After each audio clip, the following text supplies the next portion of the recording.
I want to slow down the pace on this help video because there's a lot of information that's provided in the equipment screen.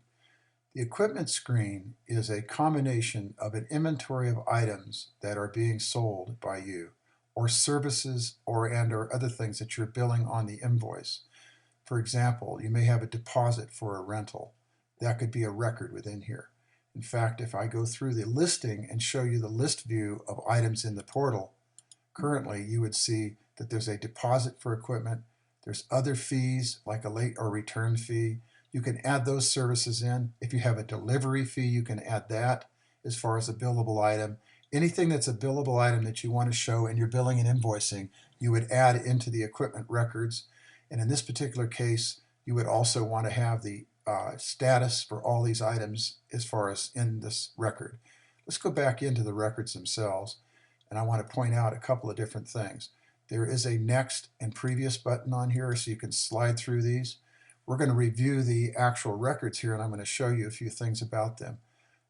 What the key record information is the equipment in itself, the equipment type, which is a drop-down.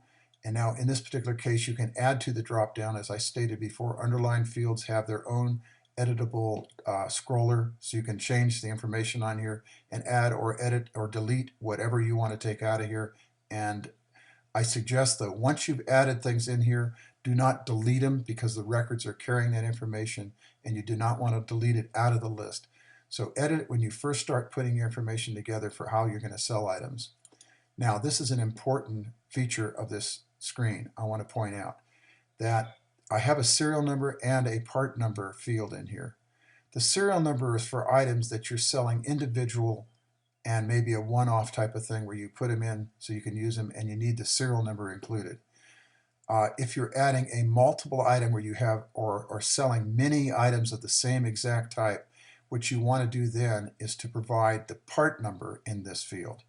And the reason for that is the part number is consistent where the serial number would not be.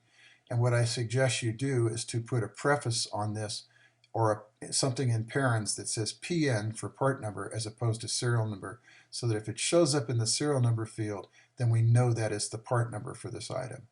The part number is not shown on an invoice, only in that the part number is not something that we often show in the screen. With the narrative at the top, this should provide that information.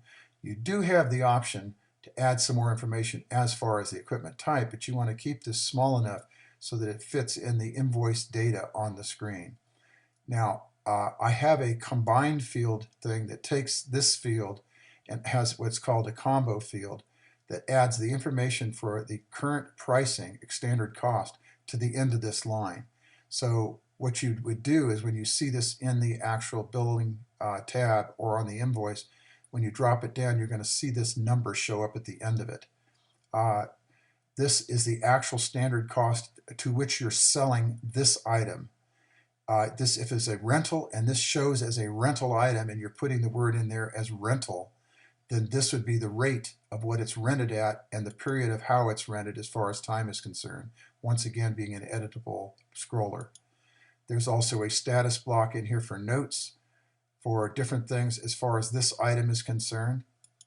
There's a add insert picture. You can either do this on the iPad or on the desktop application in the server.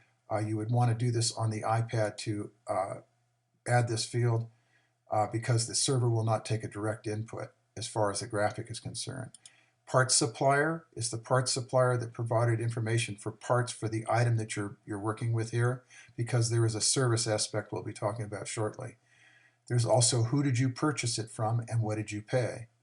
Now, if you put down the date the item was actually purchased and then you add the today figure here, that will show you what the actual length of time this thing has been on the shelf. If this thing has a shelf life on it and it's a product where it's important to know that it's been on the shelf too long, this will tell you in days and also in months, 2.57 months, 77 days based on today. So when you actually create the today date in here, that will update this information. For example, today is the 21st. So what I would do is I would just change this to the 21st, and you'll notice that it changes to 81 days lifespan. So that today will be a running update of the actual age of this unit. If you have a manufacturer for the item, you put the manufacturer in this field, and any comments in general about the item are put in this particular field. This may be something where you had some issues with the actual functionality and you want to notify the supplier or the manufacturer and report some kind of defect, and this would be a way you could track that information within the comments. It also has a thing that you could add there about the shelf life if this item is shelf life sensitive. Down at the bottom, we have what's called an equipment service plan. What this is used for, if you sell items that do require service on an incremental basis, what you can do is you can put in the service plan for this particular device and put the particular information is, and this is for a serial numbered item that you're renting. If you're renting it, you would want a rental to run the service plan so that you'd maintain and services. You would not be normally servicing a service plan item for an item that is sold to a client. What you would do, you could create a service plan one-off and then put in a work order and run the work order.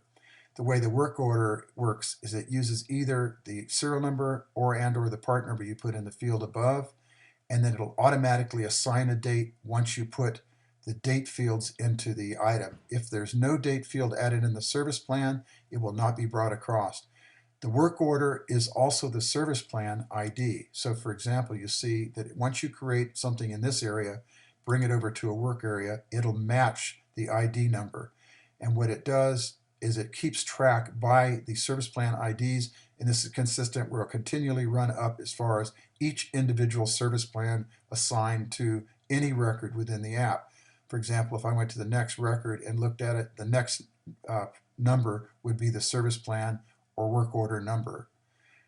This is the employee screen where the employee information is taken from the employee schedule. It gives the type of tech service person that is actually going to be doing the task on the service, and you can edit that through the scroller record, and the same thing for the labor rate. When you look at the labor rate, you'll see the person's name and the labor rate. All you have to do is add the date of the service and the time that it actually took them to do the service. It will calculate the cost. If you're using the cost as just tracking expenses for overhead, or you're actually charging the client as a service, then that would be the base fee minus any other extras you want to add to it.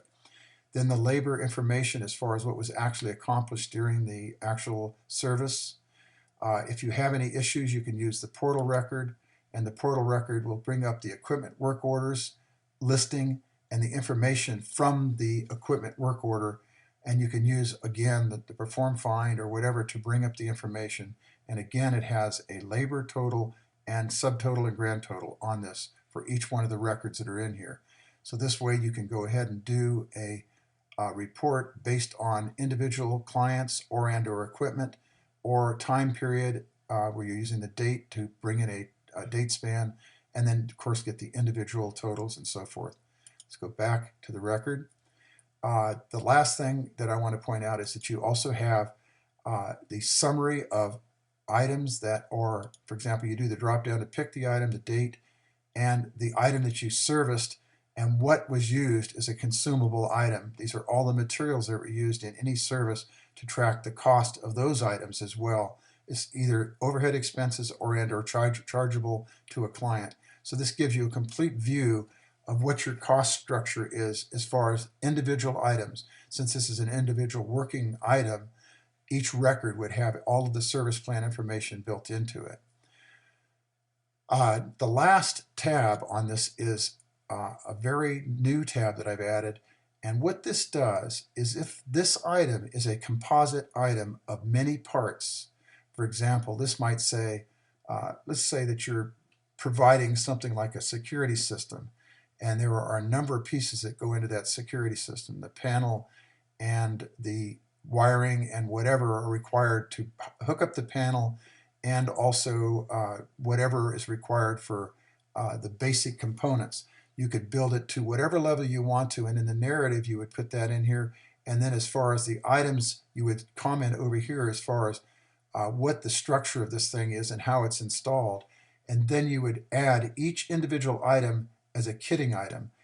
They would be either individual items normally within the structure of your equipment. Then you pull them together, so you'd have a record for the individual items. Then you would have one record where you pull them all together and show a composite item. So that's going to require you to have all the individual items in the equipment records as a single inventory item, and then build a kitting list from that. This is how it's done. You do all the items in the selection, you drop it down, you pick the item. You pick the item type as far as what it is, and then you add either the part number or the part number, and then the quantity that is required, and the cost per item, and then you'll get the calculated cost. If you click on this over here or scroll through it, you'll see that it includes all of the portal records for all the items that are listed in inventory. So what you can do is you can go over and you can click on a record, and you'll see that what it's going to do is going to revert to that item. If you wanted to add a picture, say, back in the item that you're building, you can copy this item, go back to the record you were just working in. In this particular case, let's go back to the hedge trimmer, and then paste it back into here. You can also get the information for the item itself as far as the field equipment type and other information, and the type and the status of that particular piece of equipment. By clicking on the record, it would bring up the status type as far as the status is concerned. The status is also another drop down that tells you about that equipment item. Is it available? Is it delivery? Is it an in-service item? The latest status on that particular item, especially if it's a individual item.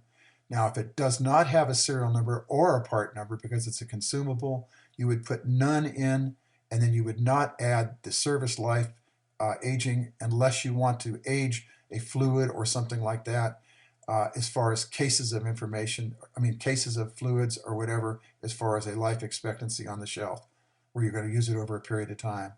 And then, of course, if you buy new after the last one is used, you would reset this to whatever the new time span would be so you can track those fluids. The video for the help tab topic on kitting is covered in this video.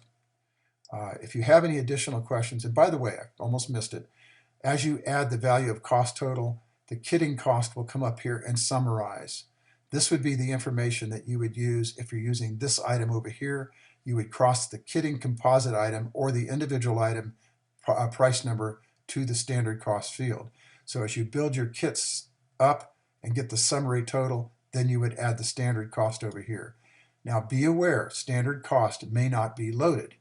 If you have to load it by adding additional fees or whatever to that particular item, you want to add another line item into your equipment which says that it is a fee based on whatever. In this case, here it is. This is called a late fee, but you could have additional fees and say other fees as the type. Do not put a number in for other fees. Just go ahead and use that record open and add it to an invoice, and then put whatever cost that you need to put in there. You could put that in and add it to the combined item and make that a summary item with the other fees as well, and then put that total amount over here, and then you would not have to use in other fees. It's your option, whatever way you want to do it. So be aware of that. Once again, if you have any questions or need any assistance, be sure to give me an email or connect and chat with me online, or give me a call. Thank you.